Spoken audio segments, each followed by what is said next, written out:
Hey there, backpackers. Let's talk gear.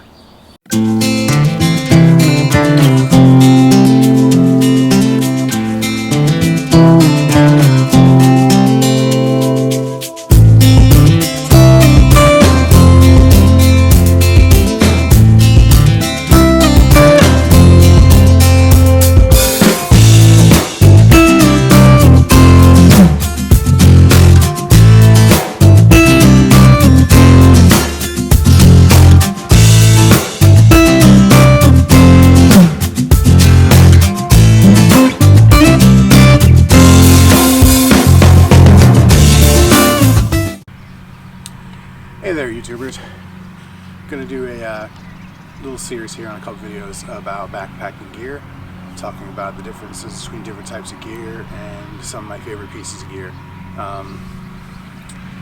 It's not gonna be too extensive. Like, I'm gonna show you what I have. I'm gonna talk about some other options out there maybe, and different things that you can do that doesn't have to be super expensive and still be able to get out there and do this stuff.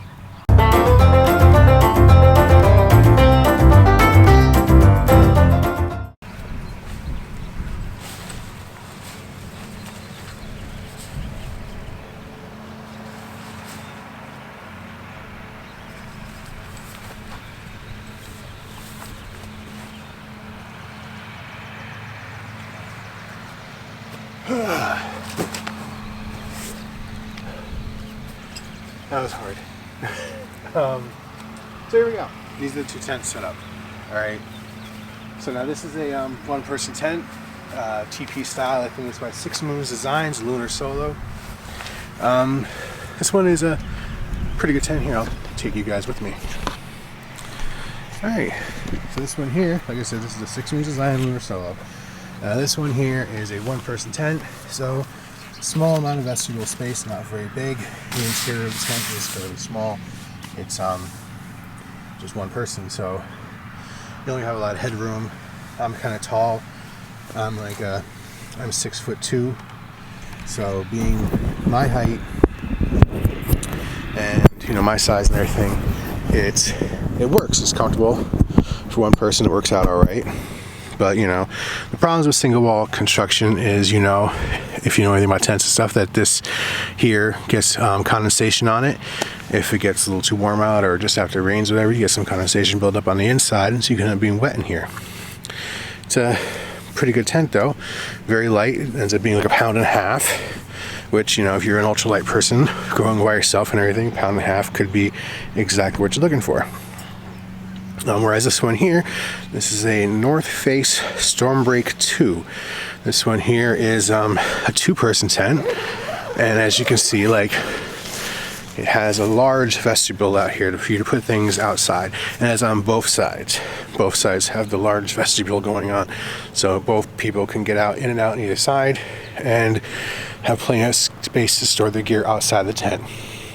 The inside is, 2-person supposedly, but it's actually really harder to fit 2 people in here. You get really close on each other. So if it's like your girlfriend or husband or something, then it's not too bad to be that close. But a lot of times with 2 friends, you might not really want to be that close to top of each other. But this is the first tent right here. I've used this one for years before I finally got this one. And this one here weighs like 6 or so pounds, I believe. So it's a little heavy, but I used it for years and I dealt with it because it was good to have that much space on the inside for me. And then, Asuna, the dog, she used to go with me before, and it'd be great. We're going to try using this one here for me and Danielle and the dog on some trips coming up, because we decided not to try and shell out for a 3-person tent yet, even though nowadays 3-person tents also still weigh 6 pounds, so be the same weight as this one anyway. And if I were to go with the same company, North Face, they actually have a Stormbreak 3. That one's actually only like $200. So, but haven't really decided on it yet. So this here is the new one that I got, and I like this one a lot for going by myself. It's great for that kind of stuff. Very lightweight. This one here, I have a the regular thing underneath it to keep it dry, ground cloth kind of deal. But this is a Tyvek sheet, I believe they call it. So this one keeps it good, keeps it from getting holes in it from the ground and from things laying there. But that one there, it comes with an actual footprint for it. You can buy that's made out of the same material as the tent. So, you know, it's not as light as having just a Tyvek sheet you can fold and unfold, but it works out fine. All right, now we're going to talk about some other things here. This is the sleeping pad that I currently use. This one is an inflatable mat. This one here is, they're very lightweight. You know, they're pretty light. They are easy to inflate. A couple breaths in it. You know, it takes only a few moments, and it's good to go. This one here ended up being my second one like this. I had one through REI, the REI brand, and it ended up being pretty good, but it ended up catching a hole in it after only like a year of having it. So, you know, depending upon who you are, it tells you how much use you're going to get out before it goes. Because the hole in it I couldn't repair. I tried, put different patches on it, and it would not fix. And REI doesn't fix things like that for you. You know, so basically it's just dead. So this one here is by Climate. You know, it's a static V or whatever. The insulated static V. Get a little closer for you. Ooh, my microphone just came loose. It's insulated static V. This one here is very great. It worked out very good for me on my last hike. I bought it just before I did New Jersey section last year. Very good. Okay, so again here we're talking about the sleeping pads. This one here is my Climate V. It's an inflatable pad. That's what most backpackers are going with nowadays. Let me tilt you up a little bit here. Yeah, so most backpackers are going with nowadays is the inflatable. I have the Sea to Summit inflatable pillow. I love this thing. It helped me a lot sleeping out on the trail a lot better. And when it packs down to like nothing, you know. So it's like, you know, it's no big deal carrying this with you. Currently, in my one that I've been using is just a plain old Walmart Ozark Trail brand sleeping bag, and this one worked fine with me for years already now. But it's starting to lose its loft. If you can't see, it has nothing to it no more. It's just flat.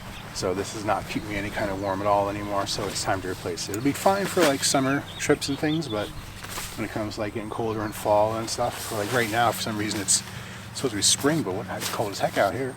You know, this one here, I'm 6'2", and when I get inside this tent, a single person tent, as you can see, it's I'm right at the top. So there's not a lot of room in here for hanging out. So it's not like you're going to be using this one to hang out in or nothing. And it's only one person. But it's very lightweight. Works out pretty well for ultralight backpacking type deal. You know, so you have less going on. Okay, so this sleeping pad. It's nice and comfortable.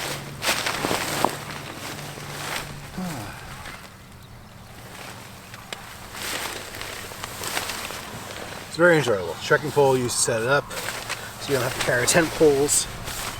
So this is a pretty good sleeping bag. All right, now we're gonna sleeping bag. Pretty good tent and sleeping bag and everything.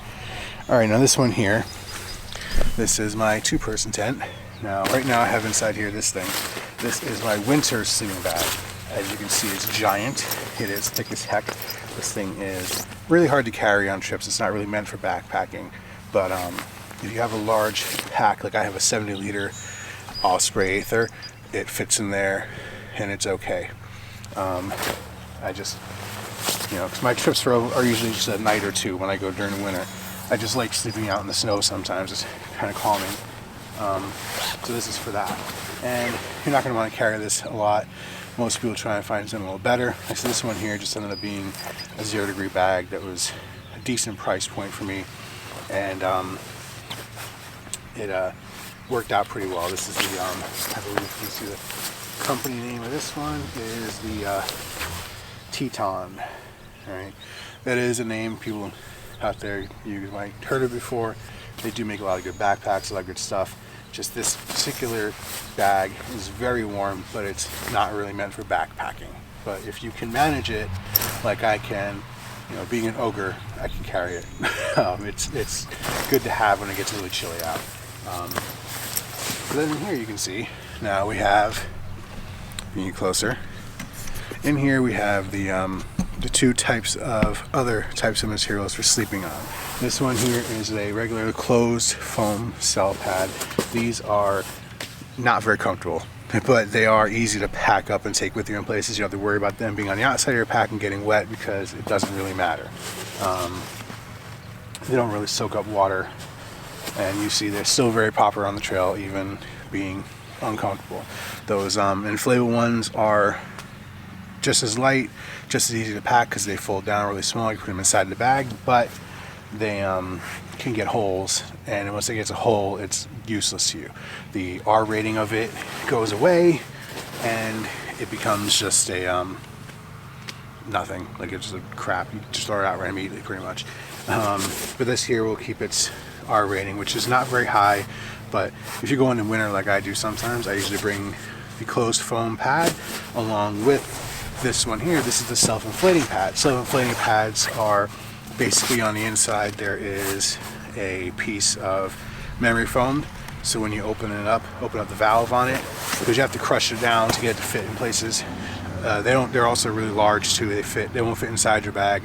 They only fit on the outside, but they are fairly comfortable if you're willing to carry the weight and stuff. Having a memory foam here is pretty comfortable to sleep on, and it has usually a pretty high R rating because of the R rating is, for people who don't know, tells you how warm they'll be when you're sleeping on them across the ground. Now, if you're going in winter, like I said, I will take this, and I'll put this on top of here, and that increases the value where you're not going to get as cold as fast because you're going to be further up off the ground rather than just directly on the ground. Because in order to stay warmer, you want yourself to have a buffer between you and the ground. The ground will suck all the heat out of you. So having two things when it's super cold out works out well. You just have to be willing to carry the extra weight. Like I said, for me, the extra weight has never really been that much of an issue. I guess I'm a bigger guy, so I don't mind carrying the extra weight on things, but some people try and go much lighter. Like, for example, my other setup over there, you know, the one-person tent there, that one there, I went super lightweight that year to try out what it was like, and it's not bad. But you know, you get a lot. You feel like you do a lot more. Like I was doing more miles that year than I've done any other year because I had a pack weight of what I think it was at 40 pounds versus my normal pack weight of like 52 pounds. So less weight, you know, ends up being good. And being inside this tent here, there's definitely much more room inside a two-person tent. You know, you're gonna have a lot more space to spread out, a lot more headroom. We actually have a big gap up here between me and the ceiling here. You know, so you have a lot more space.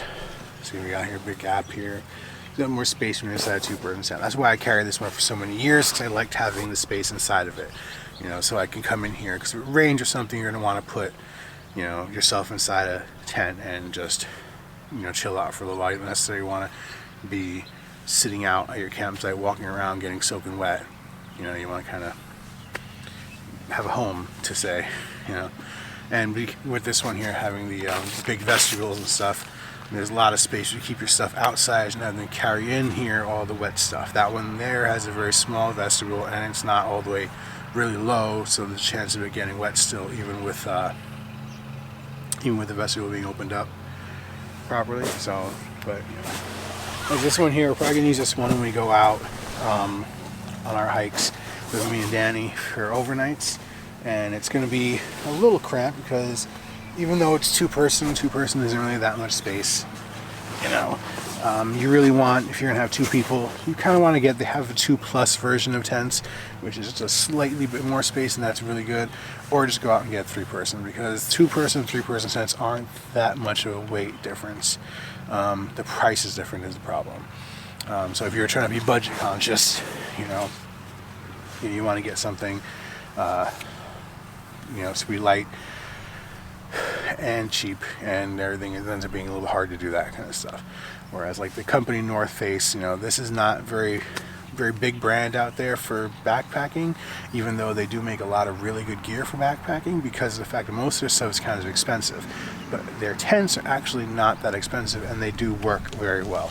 I've never had any issues with this thing. I had it in rain, had it in snow, had it in all kinds of conditions, and it was always good for me. Like I said, the other tent, I haven't really tried as much yet. I only took it on one backpacking trip and a couple overnights, so I didn't really have as much problem with the condensation myself, from you get in a single person tent with a single wall tent anyway, but it was pretty good. Now, like I said, this is good and that one's good. Those are two different types of tents you can get. So, one person, two person, single wall, double wall. There are other things out there, but these are two of the more common ones. So people also get like hammocks, which I don't have a hammock set up. My friend had one, and he ended up not liking it as much because it was hard for him to find trees all the time that were the right distance apart to set up a hammock. Hammocks are very popular though, and they are pretty comfortable from what I understand. Just it's a little harder to do because it's a tent you can sit up almost anywhere. A hammock, you don't really have very many options unless you can definitely find two trees that are good enough spaced apart for you to hang between. One of these days I might try the hammock tent just to see what it's like, but that's further down the road because it's not really something that I want to have to deal with trying to find trees every single time. So eventually though, I'll maybe try that one out, see what it's like. I decided to show you again this real fast just because I wanted you to see it with the vestibule all the way closed. As you can see, there's a pretty large gap between the floor and the actual overhang, so your stuff does still have a chance of getting wet in there. But this isn't really meant for complete protection or anything. It's meant for lighter weight backpacking, and it does the job that it's supposed to do. Like I said, I had no issues with it. It was pretty good for me on every trip I've taken on so far. But of course, if you're going for some kind of comfort, you might have to deal with just a little bit extra weight, but having the two-person tent is a lot more comfortable. It's just more weight on your back, so it really depends upon how much weight you're willing to carry. There are lighter versions of two-person tents than this one, but they go up in price as you go lighter. I've seen some go up to $600. Like there are ones out there by different companies. The one company makes one called the Duplex, which is a two-person tent that uses trekking poles. Like this one uses trekking poles instead of poles. It uses two trekking poles, has two vestibules and two doors, and it still only weighs almost as much as this lightweight one, like 1.5 pounds or something. It's very light, but it is super expensive. You're looking at between $400 and $700 for that one. So I haven't tried it out yet. I keep saying I want to get that one, but we'll see. One of these days maybe I'll get that one and try it out, and I'll let you guys know. But as of right now, these are the two I have, and they're both decent options. Like I said, this one here, like I said, very good, very light, and that's the point of these things. You want them to be super light. Sorry, messing with you guys. Where we're going. You want to be super light and stuff. So this one here, at 1.5 pounds, is very light and can lower up your pack weight very much. Getting a single person tent like this, single wall construction, it ends up being light as heck. But it has no room for you to hang out in or nothing like that. If it rains, you're kind of just gonna have to sit in there with your head on the ceiling. This one here, like I said, is definitely a better option for a lot of things, but depending upon you as a person. I like having more room and I don't mind carrying more weight, so sometimes bringing that one is good. But sometimes you go on longer trips, you might want to be lighter, so then you'd want something like this one. But so from what I've seen so far, like all the different options of sleeping tents and sleeping bags and the mats you sleep on and things, it's all up to the person, really. Like I said before, you hike your own hike. You have to decide how you want to do things. The inflatable mattresses, they're great, they're comfortable, they're light, but they are very easy to get holes in. And once you get a hole in it, if you're out there in the woods for 7 days, you get a hole in it on day 2, then unless you have patches on you and can patch it easily there. Sometimes it's hard to find the hole because you have to soap it up and see where the bubbles are coming out and figure out where the hole is, then patch that. So sometimes it can be kind of hard to do it when you're just in the woods. So at times the blow up pads cannot be the best thing sometimes. This closed cell foam pad, they are not very comfortable. It's just a mat that you're laying on, so they're not entirely comfortable, but they are the most reliable because they're not going to pop on you. They're not, they don't get soaked through with any kind of water, and you keep on the outside of your pack the entire time and they'll be fine. So they're a very good option for that. The self-inflating one is pretty comfortable. I mean, it's a memory foam pad inside there, so it's going to be pretty comfortable to sleep on it, but it's really large and really heavy, so it doesn't fit inside your bag. It has to go lash to the outside of your pack, and it's going to add a lot more weight. And if your pack, like my old, my 1/8 or 70, the one I use when I take out the bigger 10 and the bigger, sleeping pad and things like that, that pack there is not waterproof. Obviously, the ospreys are not naturally waterproof. You have to put a cover over it, and the cover does not fit properly when you have something lashed to the outside of the pack. So if you go ahead and use the pad like that one, it has to go on the outside of your pack, then it's not going to close right, and things are going to get wet, and you're going to end up with puddles of water inside your gear, and so it's not good an option if you're out there for multiple days and it's going to rain at some point. Now, each pad, each tent has its own specific reason that they're better or worse than other things, but as I keep saying, you have to hike your own hike. You have to decide which one to be best for you. I don't mind anything. I'm a person that can sleep out in the woods without any issues, so having any of these things worked out for me every single time pretty well. I've slept in this one with 2 people. You're crowded on top of each other, but it works out. I've slept with having the big sleeping bag versus the tiny sleeping bag, and I'm probably going to order myself a quilt soon, which I want to try out because they're supposedly the new thing that backpackers like to use. The quilts seem alright. They are basically a sleeping bag without a back. They have your feet are still inside of a closed space, and then you have a quilt above you. Looking to try out one of those next, but they can be a little pricey as well because they're so niche right now that they're not making them all over the place. I think REI actually has one that they sell, the Magma or something like that, and that one will run you about $300, even at REI. So anyone out there is still going to be around $300. But again, I'm thinking of getting that one for my next hike just to try it out because they're supposedly good. And I'm a gearhead. I love gear. I have tons of it already, and that's why I'm able to show you some gear here so you can decide what kind of things look good for you. So this will be the first video in this couple videos here to show you different types of gear, different types of things, so you can decide what kind of stuff would be good for you if you're new at this. And even if you're a veteran like me who's done this for years already, sometimes seeing something different than what you do might give you little ideas, make things, shake things up a little bit. You can change what you do, because sometimes you don't know everything, and something might be a little better for you than you even imagined at one point. So always keep your eye out for what anybody says, give you a little bit of insight, but again, hike your own hike and decide what's best for you. You have to, ultimately, you're the one sleeping on it, you're the one carrying it, so it's up to you to decide what kind of thing you want to deal with. Okay.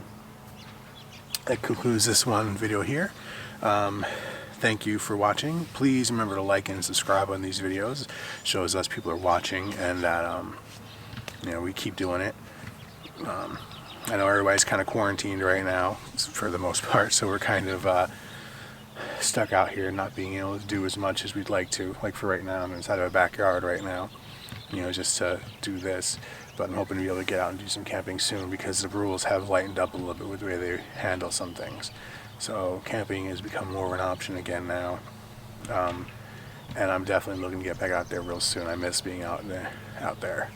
So hopefully enough you guys get some videos that'll be us, you know, Daniel will be there probably, and doing some actual backpacking again. All right, thank you for watching. Again, like and subscribe. Have a good night, guys.